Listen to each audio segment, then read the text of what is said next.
It's Corso and Catone. Brought to you by Corso Law Group, Arizona's leading criminal and traffic law firm. Now for the real deal New England feel, Corso and Catone.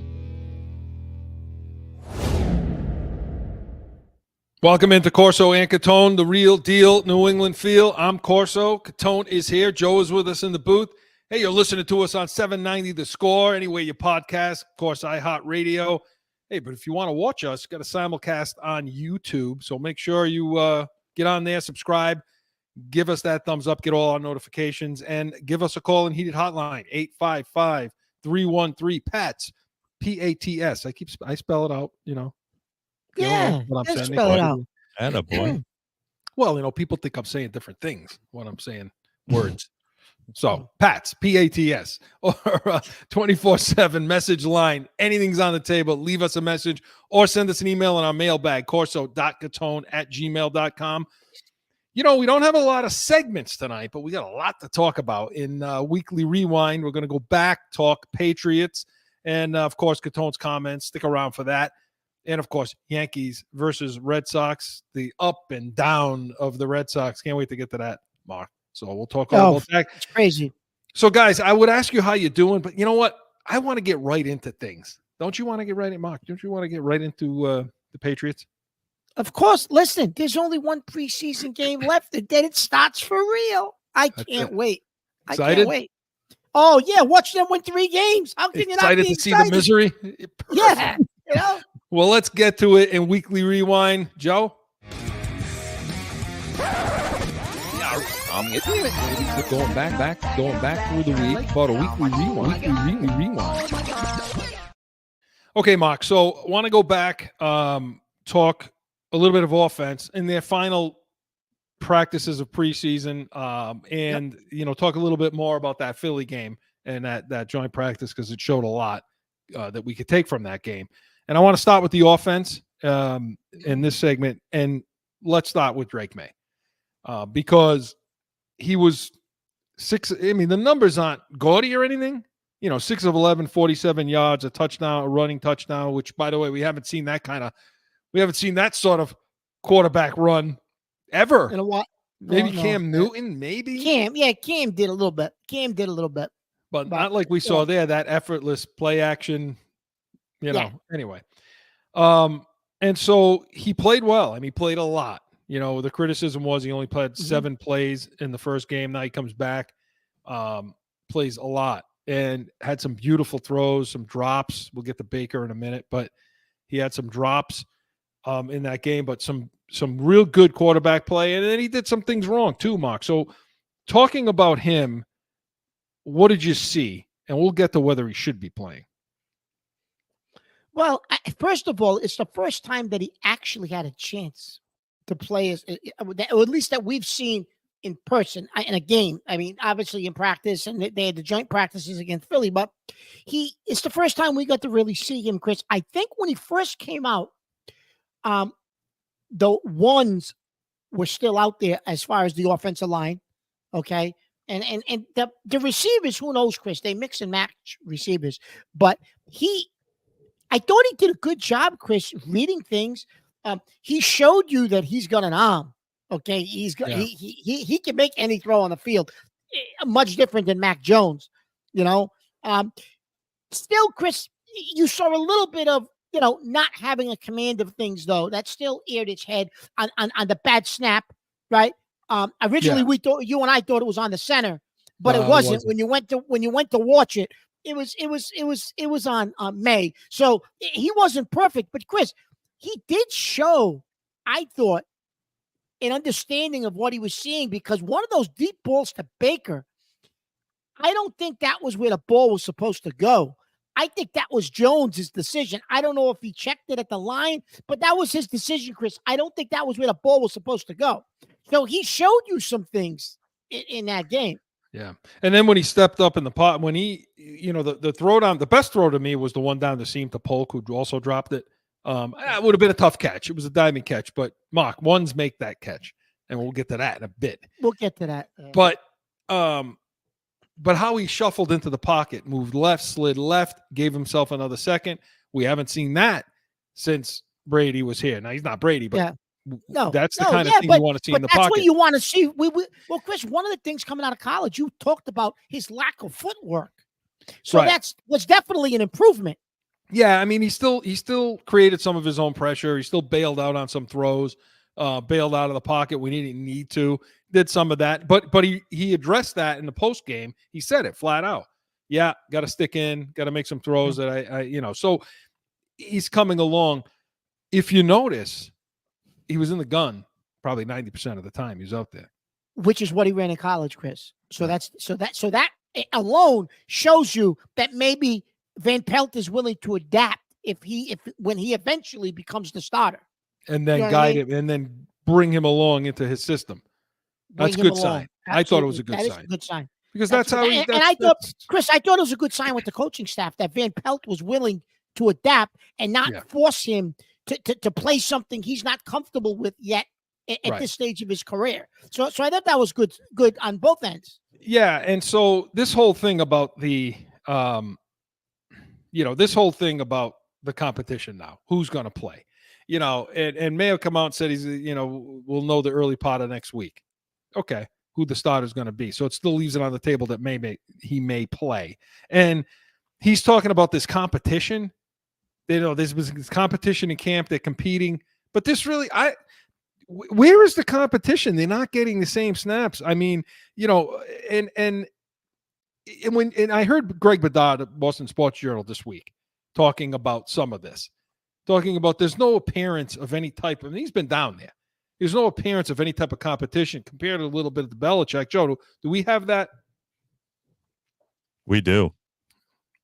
So related to the quarterback competition and whether May can start and when he can start, I have to allow that these guys could decide, all of a sudden say, all right, we're going to put him in there and we're going to build the offense around what Drake May does. If Bill was here, there's no chance that they would do that. Because, look, Mayo's talking about a competition. In practice, there's no competition. And I take competition from covering Belichick as like Drake May and Cam Newton. Them getting not equal snaps, but at least some snaps with the starting offensive line together so that the coaches can compare and contrast. Yeah, and I think he meant Mac Jones. Mac Jones. But and that was Greg Bedard, Boston Sports Journal, appearing on Felger and Maz this week talking about this kind of a thing. So, Mark, listen, I agree with him. I mean, and he also talked about Belichick. You knew what Bill, when Bill was playing a guy or not playing a guy in the preseason, that was a message. You knew. If you weren't playing, that means you were going to play. You were going to be the guy, And so, or vice versa. But what do you make of that? I mean, there's no competition here, is there? So I don't know if I don't know if Mayo is trying to light a fire under Brissett, because by all accounts, Brissett the last 2 weeks, Chris, has really struggled. Okay. He hasn't looked that great in practice. Even, after that game against Philly, he had a real good practice, his first practice back in pads. And then he struggled again. Incompletions, sack, interception.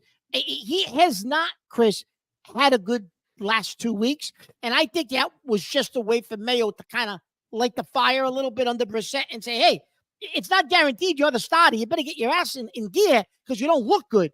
And I think that's all that was. I don't think they have any intention, Chris, of playing May as the starter. Like Bedard said, he doesn't get any reps with the ones at all, Chris. Maybe two snaps with the ones. And the other day, Chris, he got 3 snaps with the ones, 3 handoffs. So what competition is it? You got 3 snaps in there with 3 handoffs. So there's no competition. That's a bunch of BS. That was a light of fire under Brissett. That's all that was. Yeah, I think so too. And we, Joe, we have that clip from Mayo. Do you know who your starting quarterback will be? And if not, when do you know? No, we still don't know right now. We have another preseason game and then a week after that. When I know, I'll let you know. See what I mean? So, come on. He keeps saying this. And the one thing about this, the only thing that bothers me about this is how all over the place this guy is. Mayo. Yeah. You know, he talks about Alex Van Pelt's the quarterback, not quarterback, the head coach of the offense. Then he's talking about a collaborative effort, and then it's talking about, you know, it's kind of like, I'm not sure if he knows. And tomorrow, when you got to tune into the Pats Nation, 8 a.m., we're going to really elaborate on this more. But this is no competition. I agree with you. He's lighting a fire on the Brissett's ass because he's going to be the guy. And Mark, listen, Drake May shouldn't be playing. I want to get to the rest of the offense, but Drake May should not be playing because he may not be able to understand the offense, because the footwork didn't look that bad. You know, No. It wasn't like when he was under center, he was tripping over himself coming out of center. It wasn't happening. I mean, No. he's good enough to be able to play, in my opinion. The issue isn't that. The issue is he's 21 years old. Okay. He had look, the guys that are going to be playing, Caleb Williams, Bo Nix, Older. McCarthy would have played. Older.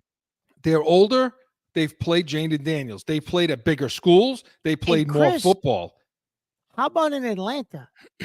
They're not playing Penix. Well, we saw enough of what we needed to see with him. They're not playing him in the preseason games anymore because they were going to have a problem down here because they gave Cousins all that money. Well, guess what? Penix should probably be starting. Yeah, but the kid's 25 years old, but they shut him down because they don't want people to see him play, because which is why I was curious. But the point is, Drake May shouldn't be playing because his 17 games is a long friggin' schedule. It's a lot of games, and I don't think at his age, with as little football as he played and where he played, because you can't, like Belichick said, you got to be careful. You can't put him in and then pull him. He put Mac Jones in his rookie year, and he cut Cam Newton. You know, there was not going to be any nonsense about going back and forth. You know, that came 2 years later. So you're right, Chris. It's going to be But you know what, though? But you know what you mentioned at the beginning of that statement you just made? May could play. In other words, if you made the decision that May was going to be your starter, like Washington did with Daniels and Chicago did with Caleb Williams, and I think Denver did with Bo Nix. Yeah, they named him the starter. But you could have given May the majority of the reps from the beginning of the offseason and preseason, and you probably could have gotten him ready enough to be your starting quarterback, Chris. However, that would be a mistake for a 21-year-old with 17 games. I think they're doing the right thing, Chris, but I don't think this staff is experienced enough to handle the questions. And that's what it is. You know what I mean? Because they have a plan and they're sticking to their plan. Yeah, so just say it. Yeah, I'm with you. Yeah, that's the inexperience. So much. Mayo's all over the place. Yeah, talking about the O-line now. This is the other thing. Okay, there's another reason why May shouldn't be playing. People are talking about that. So, you know, they allowed 3 sacks in that game. They're allowing sack. They allowed, we said it, but the 14 sacks in the joint practice and all of that. And I think the biggest issue is, I mean, other than the fact that they're just not good, you know, these players individually, you know, are not good. Yeah, I would say that Lowe got a real beating in that game about that 1 sack, but I don't really think it was his fault where the chip came from the running back and he was supposed to slide inside. Lowe this week goes out with a backside injury, maybe a back. I don't know what it is. If he's hurt, they got a problem, Chris. Now, so to me, it's about continuity, right? So at this point, have you not seen everything you need to see to just get 5 guys, put the best 5 guys that you have on the field? And to me, it should be Okafor, okay, at tackle. It should be Robinson at either right or left guard. It should be obviously Andrews, Owinu. And well, if Lowe is out, now you got to look at out, Wallace. Chris. They're saying the rookie from Penn State. Yeah. Penn State, correct? May have to go slide over there. Right. Or you kick Owinu out to tackle and Sidney Sow plays at guard. But that's how it's going to have to be. So get these damn guys, get them out there and let them play together now. Like, that's it. Like, have you not seen what you need to see already? Yeah, the rotating in and out of these guys, I think it was a poor job by I mean, at the beginning of camp, I said, the offensive line coach, I gave him a little bit of credit early when we were talking about who's impressed you coaching-wise. But, Chris, I think he's done a poor job managing how this O-line is going to work. You're right. Give him the reps because, like Dante Scarnecchia used to say, Chris, They have to be your offensive line, Chris. You have to know exactly what that guy is thinking and breathing, and they're going to be a cohesive unit. We're far from that right now, Chris. Yeah. So stay tuned to Pat's Nation tomorrow. We're going to have a lot more talk on the offensive line, more technical. But Mark, we got to go to break, but we got to talk about the receivers a little bit. You know? Yeah. Please. Yeah. I mean, we got to talk about the receivers a little bit. So you know what? Let's get the break. We'll come back. We'll talk receivers, and then we'll get to the defense. But this portion of Weekly Rewind was presented by the Pats Nation. Sundays, 8 to 9 a.m. Eastern. Talk Patriots all the time. So make sure you're tuning into that. All that and more coming right back. Sundays are for football. And here in New England, that means it's the Pats Nation with Corso and Catone. You have the worst wide receiver room in the National Football League. This is why the Patriots need us in the draft room. Let's see what the Pats Nation thinks about that, Mark. Starting June 30th, Sundays, 8 to 9 a.m. on 790 The Score.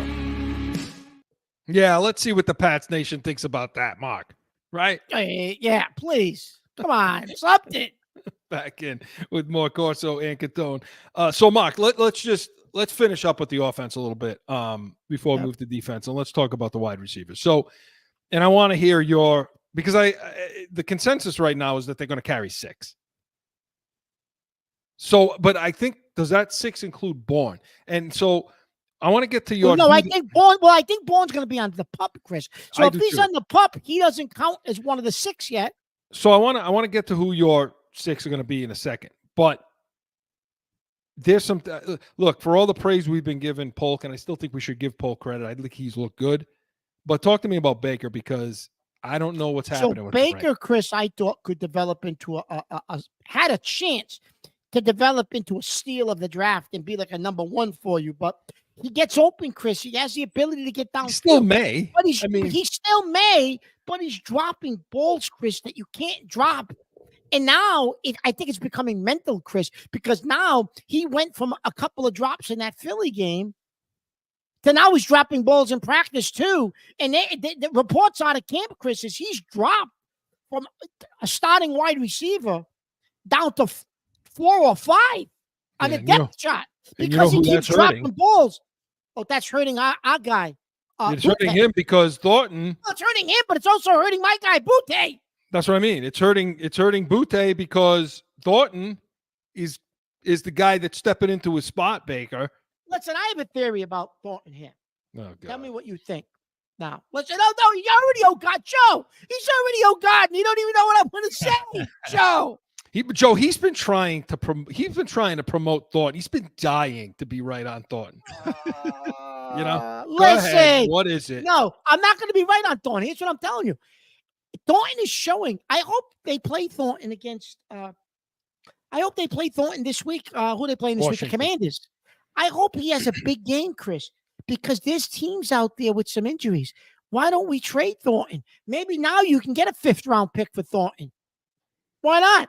Otherwise, you are going to release him, get a 5th-round pick for him, take the pick, and then you can keep guys like Butte and all these young guys. But Thornton may have shown enough, Chris. If he has a good game against the Commanders, somebody might be willing to give you something for him. Or is he showing enough to say we need to keep him on this team? Because I'm afraid of that. I'm afraid of that too. Because they may not think of Butte the way you and I think of him. In fact, nobody else does. Chris, how about this? I heard this today, this week. CD Lamb and Dallas would give you like a 5th rounder for Bourne, 2025 1st-round pick, Thornton, Bourne and Thornton, 2025 1st-round pick, and maybe something later, right? And you'd get Lamb and a pick from Dallas. Why are you shaking your head? No, because it's going to be the first pick in the draft. That's why. Yeah, you don't know that though, Chris. But you're getting like, listen, you've been crying about a number 1 receiver. Yeah. You're getting one of the top 3 receivers in football. I understand, but Mark. Oh, here we go. If you're going to have the first pick in the draft, You're going to tell me that you're only going to get a player for it in a 5th round pick? That's what you want to say right now? A player in a 5th You're round. not just getting a player, you're getting a number 1. I understand that, but That's going to be a number 1 for the next 5 years. Okay, then if it's going to be that, then you need to get Dallas's pick too next year. You got to get their 1st round pick. You're not getting their 1st round pick, Chris. They're giving you one of the best receivers. And you're giving them the number 1 pick in the draft. You don't know if it's a number 1 pick in the draft. That's hypothetical. Do you think it's not? What the hell's the matter with you? Well, But it's going to at least be the top 3. Be quiet. Okay, who are your receivers? Who's making the team? I can't argue with you anymore. Who do you think's making this team as wide receiver? He wants to give away the 1st pick in the draft for CeeDee Lamb and a 5th. Listen, we're going to replay this tape when they don't have the 1st pick in the draft and somebody else trades for CeeDee Lamb. Well, that's not what they're changing the facts now. I mean, if they don't have the 1st pick in the draft, then that changes the... Because you're making up a fact. You don't know if it's the 1st pick in the draft. You're making it up. Well, you don't know that it's not. So. But I know I'm getting CeeDee Lamb, who's a top 3 receiver. Well, then let me ask you a question. Would you take CeeDee Lamb with the 1st pick in the draft next year? As is right now. Yeah. Yep. And then you do your deal then. Because who's out there in the draft? Well, you're only drafting the quarterback.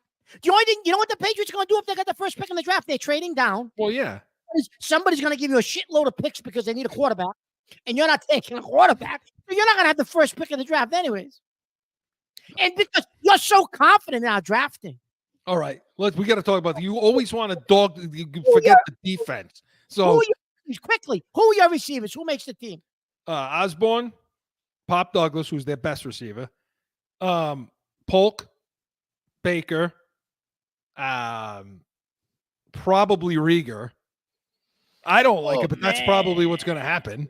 Okay, so Bourne's on the pup. So who's your 6th, Thornton or Bourne? Oh, me? Butte. Thornton or Butte, I mean. Okay. Butte. Who's it going to be for them? It's probably going to be Thornton, and they're going to kick Butte out. Yeah, I agree with you. I like the same guys you like because Bourne's on the pup, which is I would keep Butte. Yeah. But you're right; it's going to be Thornton. The only shot Butte has is if they cut Rieger. I don't know why the hell you need Rieger. I really don't. I was going to say, if you keep Thornton, Chris, isn't that the position Rieger would play? So why do you need Rieger if you're keeping Thornton? Because Butte gives you something different. Well, don't talk to me about that stupid kickoff return. You don't need him for that. Put Marcus Jones, Marcus Jones, nobody's seen it. All right, go to the defense. I know you're dying to talk about defense. Yeah, well, what the hell? So, okay. So everybody's talking about, well, okay, can this team be a top 5? I think we all understand that they're not going to be a top 5 defense. One, you and I didn't have them there anyway, just simply because Belichick's gone. I think because of the injuries, Chris, are you saying maybe?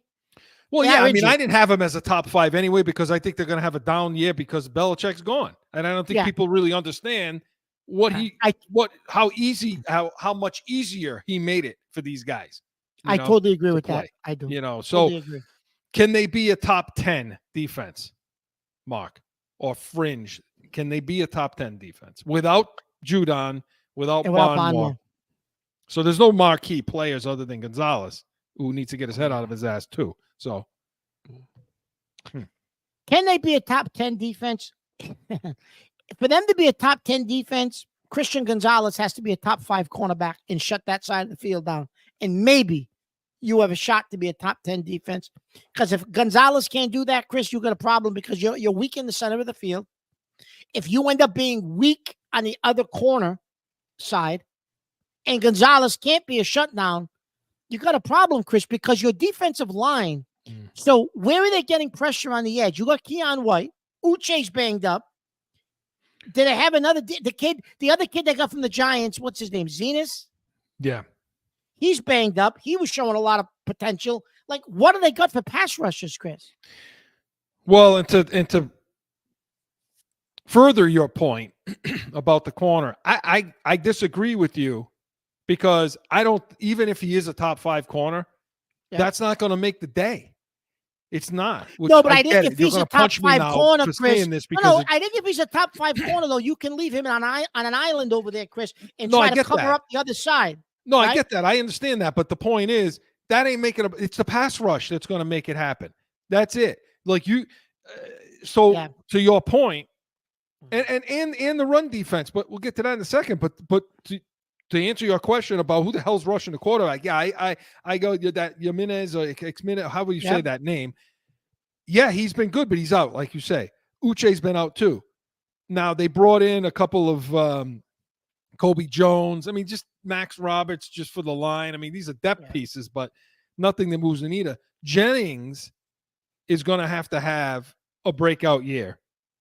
Jennings is going to have to, and he's looked pretty good. And he started to last year too, Chris. Yeah. But he's going to have a breakout year. Dietrich Weiss is going to have to stay consistent, and Keon White is going to be the key to the pass rush this season. That's it. Keon White, Chris, is going to have to almost become like a second-year borderline, like Pro Bowler. Like he's going to have to. And I believe he can. Okay, because that's what's going to have to happen, Chris. He's going to have to become one of those type of players, I think, for them to be a top 10 defense, right? I believed in this kid the minute they drafted him, and I would have taken your guy over him also. I would have taken the receiver over him. Let me just say that. But you're right. But you did like the pick. Yeah, I do like the pick. And so if that works out, fine. But now you're looking at the D front as far as the run defense. Mark, these guys are small. You know, Ukwale's had a good camp. Farms has been okay. You know, and obviously you have Godchow. But past Godchow that Barnmore's out, these other guys are undersized. That's to be run stoppers. And I don't think that's getting enough play right now. So, no, it's not. And what about your linebackers? Which is why Max Roberts signs on, you know, because you need some more size. And linebackers, listen, it's the off ball that's the problem here, you know, which we've been talking about. So not even that Bentley spot. It's really the off ball, which is the Device spot. Mapu's been out. You've been talking about off ball linebacker for about 4 years. I know. Yeah, they will win the Super Bowls, and I was talking about off ball still. Because they haven't had one since like Hightower. That could, and he's an old school. He's a throwback too. He was a throwback too, but he was better than what you have now. But he was a throwback. You're right. But if anybody out there is excited about Tavai, okay, everybody, I keep hearing, he's respected around the league. He's, you know, he can cover running backs on wheel routes. Listen, I saw Saquon Barkley whip their ass on a wheel route. Okay, so I don't want to hear about that. You know, that's BS. That's total BS. You know, and forget Bentley. He's not getting sideline to sideline. Again, if you want to see, you're happy with the safeties. Anytime somebody talks to me about off ball, okay, the linebackers, go see San Fran's linebackers play football. Then come back and look at Tavai and let me know what you think. Okay, the safeties, Mark. I don't have a huge problem with the safeties right now. Okay. Because, by the way, I put Mapu in that. By the way, Takiaki there. He's been out too, right? He's been out, but he'll boost that linebacker core if he comes back. But I don't know when the hell he's coming back. And so same with Mapu. Mapu, Chris, I think is going to be a bust. Well, let's hope not. I hope not, because they're going to play him in that box. So safeties, look, I like our safety room. Hastings, Peppers, playing that center field. They looked okay doing it, you know? And the reason I asked you that, Chris, was because there's been some guys released that you could bring in. Yeah. You know, I'm a little more worried about the other corner. Okay. I mean, you got Austin, you got Wade, and you got these guys that are, you know, it isn't even about, I heard this last night too. It isn't even about getting down to 53. This was, I forget who said this, but it isn't even getting down to 53. It's getting up to 53. That's the problem. It's trying to get the guys to get up to the 53. Like, that's how bad of talent they have, you know? So that's a good point, Chris. That is a good point. Yeah. So having Bolden make the team isn't really saying much, because that means your talent level's bad. But you want to be able to play Jones. Well, Chris, what about Mills? Mills just got released. Would you go back and bring Mills back? Because he can play safety. He can play a little corner. He's versatile. Yeah, I mean, Mills just got released. They said it's non-football. They just released him for whatever reason. I don't know what was going on. Maybe he wasn't happy with how they were using him, and it was mutual. But that's a body that knows your system. Right. I don't know what he'd be looking for money. Well, we'll see. And tune in tomorrow to the Pats Nation, because we're going to talk a lot more in depth about the Patriots, a lot more technical things you can bring to the water cooler. Yep, water cooler, Joe. That's what I said. Oh, here we go. You haven't said that. You haven't said that in a while. Water cooler. Showing your age again. So make sure. But Weekly Rewind was presented by Corso Law Group, Arizona's leading criminal and traffic law firm, corsolawgroup.com. Allow us to be your voice. Hey, we come back. Buckle up. Catone's Comments is next. No one ever thinks they'll be in need of a criminal or traffic lawyer, but things happen. Whether it's a traffic ticket or more serious issue, go to corsolawgroup.com and talk with these expert attorneys. Time for Catone's Comments!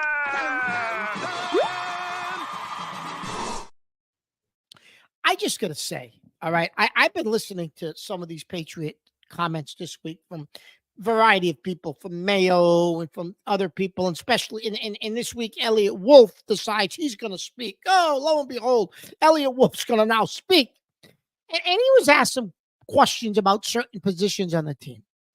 I have to say, the book and judgment is still out on whether he really knows what he's doing, whether it be through the evaluation of talent, whether it be through the management of the roster and the manipulation of free agency and waiver wire and things of that nature, which to be in the position and the role that he's in, he's going to have a command of all of that stuff, right? However, I honestly am starting to think he's a little delusional about the evaluation of talent and what he actually has on this team. Okay, first of all, you go and re-sign to extensions all these guys from a team that won 5 games last year, and you only won 5 games because of your coach. You should have won 3, maybe 2, if it wasn't for Belichick. And if we would have won 3, you would have had at least either Jaden Daniels or Caleb Williams. Maybe you wouldn't have taken Chicago's number 1 pick, but you would have had Daniels. So you went and re-signed these guys. Are you delusional? He's delusional. I'm going to continue with the phrase delusional. So just buckle up, okay? The man's delusional. Then, when they didn't get Brandon Ayuk, he said, well, we decided we walked away from the table because, we're happy with what we have. We think that we have a good core of young guys, and we're going to see them develop. You got a guy, Baker, who can't catch the ball. He's dropping everything thrown to him lately. Is he better than Ayuk? You got a guy in the pup, Bourne. He hasn't played a snap yet. He's better than Ayuk? I'm confused. Who's better, Thornton? Riga? Even Butte, who I love. He's not better than Ayuk. Right now he's not. Who's better than Ayuk? Polk? He's got potential. He's better than Ayuk. So what are you talking about? You're delusional, Elliot. You're delusional. Now, the last straw in all of this, he starts to talk about the offensive line. The offensive line, when they asked about, do you need reinforcements? Before I even tell you what was said, Joe, could you cue that up, please? Because people have to hear that. Cue it up. I'm not even going to talk about it yet. April, we asked you if the roster was in the position to support a rookie quarterback, and at that time you said you thought it could. Do you still feel that way, and is there any concern now about the offensive line? Well, we're concerned about every position. We're always looking to improve and get things good. So whoever the quarterback is, it's not like if Jacoby's the quarterback, we just want to throw him to the wolves. So we're excited about our offensive line group. We're still working to find that the correct combination in there, and I think we have the pieces in place to be able to compete. So you're confident that you can support any quarterback with the pieces you have in place? Yes. Are you kidding me? Are you kidding? He's excited about the offensive line. He likes the pieces they have in place. Elliot, what are you watching? Are you watching what I've watched? I know I'm not at the practice facility every day watching practice, but my God, all you got to do is read the analysis of real football experts who have been watching these practices. You watch the games so far. You're excited? You have the pieces in place on the offensive line? Are you delusional? Delusional. So you're excited about the roster. You don't make the trade for Ayuk. You think your offensive line is okay. You're excited about it. You re-sign guys to extensions from a team that won 5 games. Yeah, you did that because it was cost effective, because that's what the owner probably told you to do. 4 games. 4 games. I thought it was 5. Oh, it ain't even worse. It makes my point even worse. You signed these guys to extensions? Like, I don't understand what he's even talking about. If you're going to make comments like that, don't even get in front of a microphone, because it just makes you look worse. Makes you look worse. Chris, why would you get in front of a microphone, Chris? And that's your response? So go hide in the offices, watch the practice, stay away from the mic, because you look like a complete idiot by saying you're excited with the offense. Listen, I get he can't say, oh, we got a lot of problems. We suck. Just can't say that, but you can say, we're evaluating every position. We're always looking to get better, and we'll see how things play out the rest of the training camp. You could have made a non-descriptive comment, but let everybody know, I'm not happy about the offensive line, but don't come out and say it. I mean, come on, saying we're excited and don't throw on the BS like that, because that only makes you look worse. He can't say it. He can't say it because it exposes him.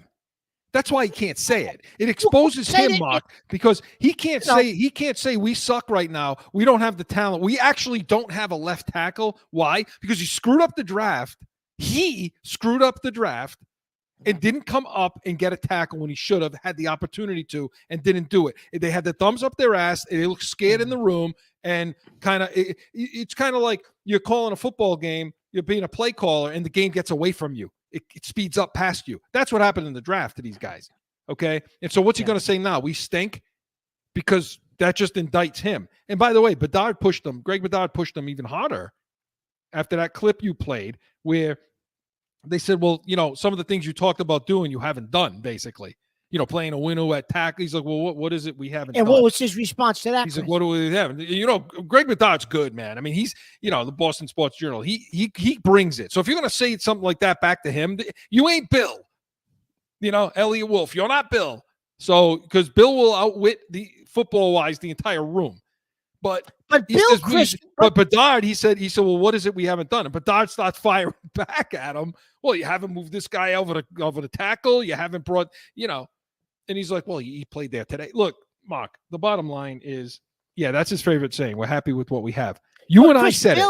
But Chris, Bill would never say that. Bill would say, listen, we're a work in progress. We're evaluating every position, and we need to get better in all aspects. Coaching, playing. Yeah. Bill, he would have never said that we're excited about what we have. Right. And then what the hell? Let me ask you something. My God. They re-signed Bourne, okay? You and I both said he won't play half the season. But I went crazy. Even if he was healthy, I went crazy, because why did you re-sign him? Why? Well, what did he show you? He knew it. He knew that this guy was going to play. He was going to get on the field. But Chris, what the hell business? Let me ask you something.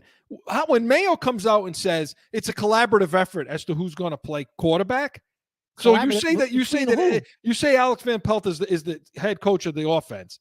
Okay, then you say well, I make the decisions. I'm going to make decisions, but it's a collaborative effort. Elliot Wolfe. What business does Elliot Wolfe have to make a decision as to whether or not a quarterback should start or not start? Honestly, what the hell? Look. For some reason, everybody's looking at Elliot Wolfe now, like he has all this experience, like he's got all this pedigree behind him. What the hell? I don't even know if he picked the players last year or the year before that, or any of that. I don't know. I don't know, Chris. I'm wondering who really picked the play. Was it him or was it Groh this year? And did Wolf go with Groh's picks and say, okay, it's your board. You've been studying it, and let's go. We'll go with it. I don't know. Was it Groh's draft this year? I don't know. Was it Wolf? Who knows? Oh no, it was the draft was a collaborative effort, Chris. Right. Just as much as we don't know if Mayo was calling the plays, the defense last year, or if it was Stephen Belichick. Yeah, because Chris, when Mayo got hired, he said that. He brought up that collaborative. It's going to be collaborative. Why? Because with Bill, it was a dictatorship. That's basically what he was getting at, right? It was Bill's show and nobody else really. He made all the decisions. Well, get in front of the mic and say, Ultimately, it's my decision. I'll listen to everybody, but it's my call. Yes. And all you're hearing from Elliot Wolfe now. You're right, Mark, but you didn't hear from him during the Ayuk thing, during the Judon thing, and he was quiet. So no, but then he's saying he's happy with these positions, Chris. I mean, even wide receiver, he's excited with the young guys. We moved away. We moved away from that decision. You know, from that a possibility when he did eventually talk about Ayuk. So why do you have a number one receiver on this roster? No. Tell me if you got a number one receiver on this roster. You don't. So what are you talking about? No. Why wouldn't you want Ayuk? Again, he has to say that so he doesn't indict himself. Mark, good stuff, excellent, and it drives the point home, which we will talk about in the Pats Nation a lot more. But Corso Catone's Comments was presented by the Pats Nation, 8 to 9 a.m. Eastern, every Sunday. All Patriots talk all the time. Hey, when we come back, going to talk Yankees versus Red Sox. No flipping. Sundays are for football, and here in New England, that means it's the Pats Nation with Corso and Catone. You have the worst wide receiver room in the National Football League. This is why the Patriots need us in the draft room. Let's see what the Pats Nation thinks about that, Mark. Starting June 30th, Sundays, 8 to 9 a.m. on 790 The Score. Back in with more Corso and Catone, the real deal, New England feel. All right, Mark, you know what? I think I was just aching to get to baseball today for some reason. Yeah, that's not like you. You want to talk. Usually you just want to talk about football and nothing else. But I want to talk about baseball. I know you always want to talk about baseball, so let's do that. I do a whole show on baseball. Yankees versus Red Sox, Joe.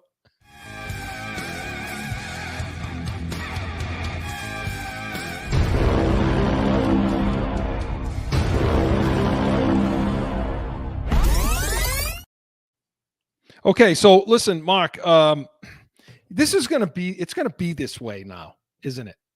Who do you want to talk about first? Yankees or Red Sox? I'll leave it to you. Personally, I know we got a lot of Red Sox fans in obviously in Rhode Island, but I'd like to talk about the Yankees first because we do have a lot of Yankee fans too. I'd like to talk about the Yankees first if that's possible. Okay. You know, so they're 75-53 as of Thursday. They were at that record. Mm-hmm. They're one game up in their division, and same in the whole AL. So again, Chris, do you know how many Soto and Soto and Judge? But go ahead. But talk about Judge. Let me ask you a question, Chris. How many saves is Holmes blown? Do you know? Why do you want to? I know what the answer is, but you usually have that right at your fingertips. You're my stat man. Why you got it? Earth, do you want to bring up that slug? Well, because I know stiff. Because you were in favor of keeping him in the offseason. I know that. I was in favor of keeping him? Yeah. Joe. No. So I think, Chris, I want to say he's blown 10 saves. Yeah.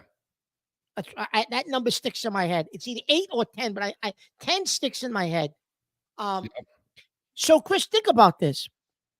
You're a game up. If he only blows half of those, you're going into September with a potential of running away with the division because now you're up like 5 games and you're up 5 in the whole league. Even if he saves 4 of those games, Chris. Yeah. He's blown 9 saves in 21. 9. I said 10. 9. Okay, 9. I'm good. 9. If he saves. I'm sorry. You know what? In 21, I think it is 10 now, though. I think it is. But go ahead. 9, 10. What the hell's the difference? Chris, if he 50%. just saves. That's 50%, man. Chris, if he just saves half of those games, which isn't still not great, you're 5 games up, 6 games up, Chris. You're running away. You got an opportunity to run away and hide. But instead, they're fighting for the division. They're fighting to be if you end up as a wild card, you're in serious trouble with this bullpen. I mean, it's just amazing to me. Here's what's amazing to me, Chris. I'm going to tell you this, and we're going to get into Soto and Judge and all that, but here's what's amazing to me, Chris.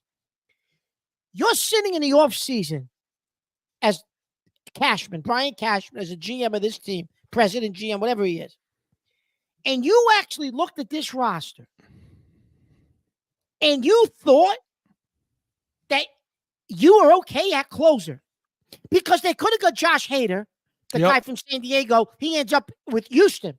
You could have got Josh Hader. Didn't cost $1 zillion. But you thought your evaluation of this team was you were okay with Holmes as your closer? That's a fireable offense. Just that alone, he should be fired at the end of the year. I don't care what his contract is, if he's got 2 years, 3 years. I don't care what it is.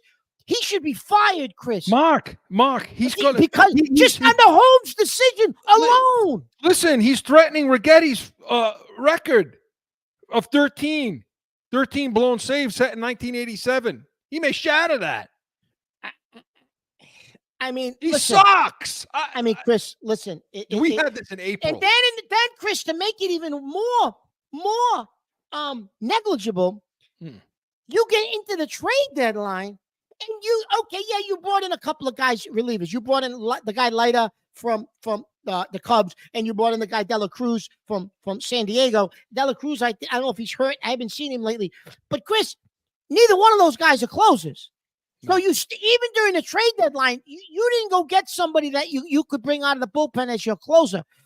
You still stuck with Holmes.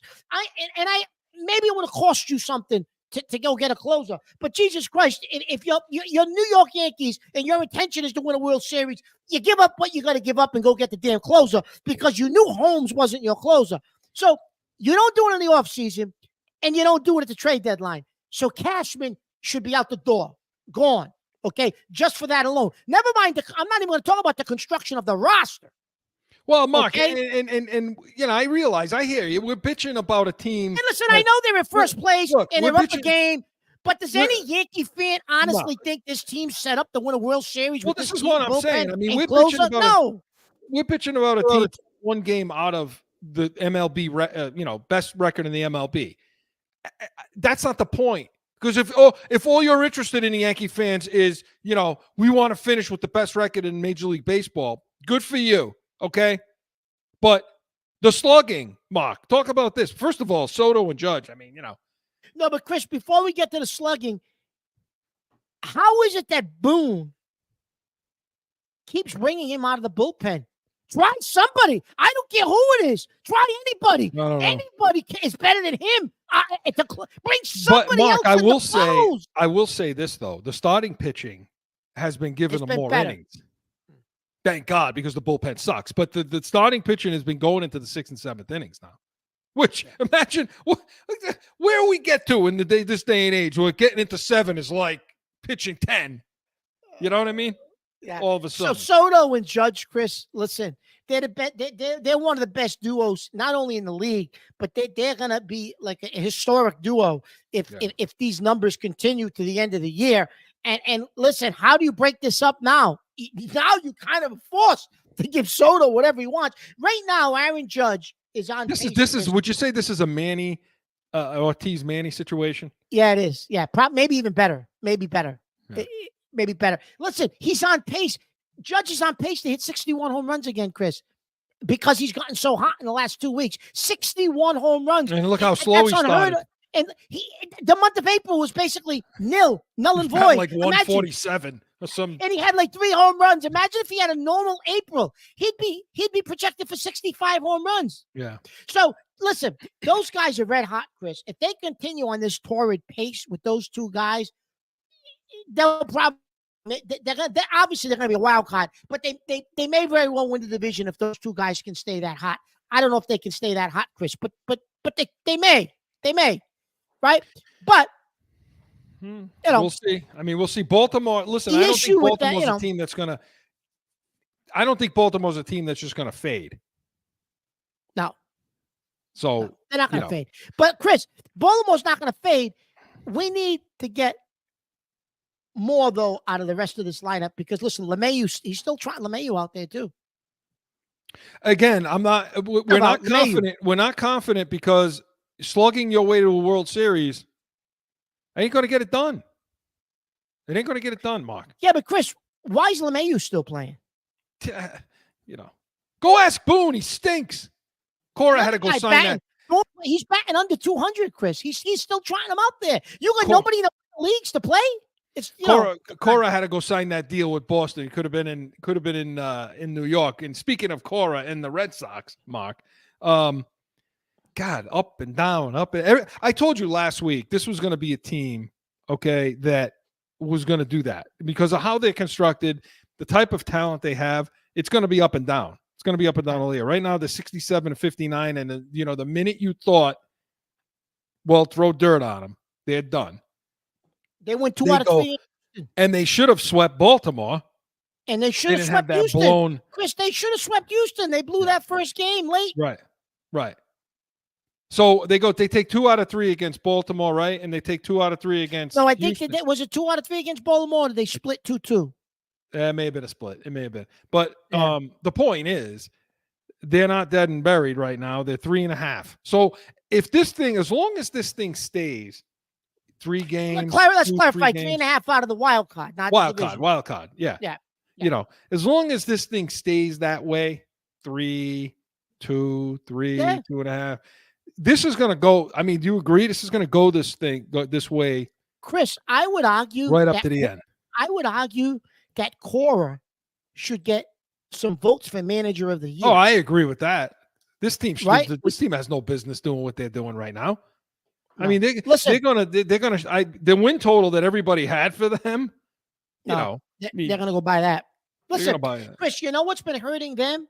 Conversely, is so compared to the Yankees. So the Red Sox starting pitching started out really well at the beginning of the season. They were talking about the new pitching coach, and all these guys were throwing sweepers and off speed pitches, and had everybody off balance, and they were giving them innings and all of this. And then all of a sudden, that has started to change. Or in the middle of the season, it started to change, and they had to start relying on the bullpen. He went and brought in Paxton because he knew that was becoming an issue. Well, now Paxton's hurt. I don't know if there was always that risk that he would get hurt. There was always that risk that he would. Exactly. But Chris, so the starting pitching now is struggling. The bullpen is starting to get used up. So that could be the one flaw late is pitching, starting and relieving. Because unless the starters can, they don't have a number one, and they knew that.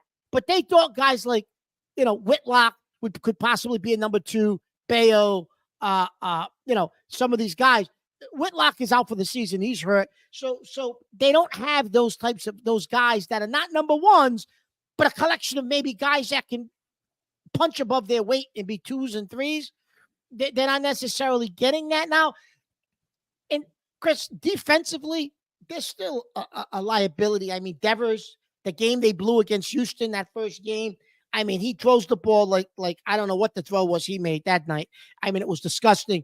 They had a ball hit the right field. I mean, I'm 50-something years old. I'm not going to say where I am in the 50s, and I could have made that throw. It's Chris, surprising. I could have made. People would be surprised that it's only your 50s. People should be surprised. Yeah, I know. I look like I'm in my 40s, don't I? That chin is wearing off. But Chris, defensively, even with all of these struggles, even defensively, Chris, they're still not a good team defensively. Cora has them in the midst of a wild card race. We've got Boone, who's clueless. Yeah, I mean, listen, defensively, Mark, it is. They're bad. I mean, like you say, O'Neal could have thrown that guy out easily, or should have. And then you got Devers, too, in the same game against Houston. They always just, for some reason, their defense has to suck, and it's, but you're right about the pitching. So tell me then, with this team, okay, we talk about the Yankees and we talk about the slugging, okay? When you're looking at winning a series against any team in there, because I've said it, I think Boston can win a series against any team in the AL, has the potential to do it, and they've done it. Chris, they won these series all season. They're winning. Chris, I would argue they don't have Judge or Soto, obviously, the Red Sox. But I would argue 1 through 9, when they're hitting, they probably have more consistent hitting 1 through 9 than the Yankees have. Because the Yankees, Chris, have been so sporadic. Other than Soto and Judge, you don't know what the hell you're getting. A lot of guys are hitting 200. So for them, okay. So to win, to make the wild card, to make the playoffs, it's going to take what and by who for this team. It's going to take the starting pitching to revert back to what they did at the beginning of the year. Because I do think, Chris, collectively, they get enough hitting. They'll get enough hitting down the stretch. And Cora is a master at piecing together a bullpen. He pushes the right buttons. But they're going to have to, Chris, get the starting pitching to revert back to the beginning of the year. Can they do that?